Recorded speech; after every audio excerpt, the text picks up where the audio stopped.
hai hai hai. Nah, hari ini kita mau review Toyota Rush TRD Sportivo tahun 2019. Yuk kita lihat dalamnya.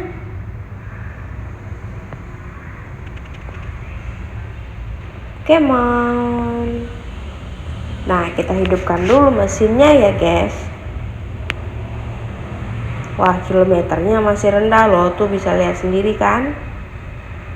Masih 27 ribuan. Nah, selain itu spionnya udah otomatis loh guys, bisa buka dan tutup sendiri.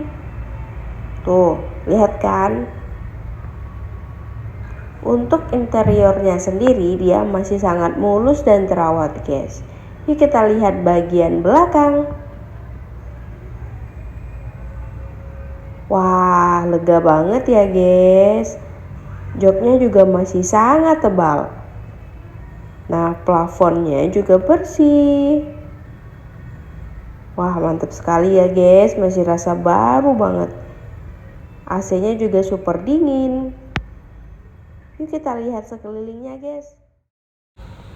Nah, kaki-kakinya juga masih sangat aman loh guys, masih empuk. Bannya juga masih tebal. Nah, ini dia penampakannya guys. Yuk tunggu apa lagi, datang dan test drive sekarang juga di AW Mobilindo, Jalan Siaran nomor 2324, Pasar Perumnasako, Palembang.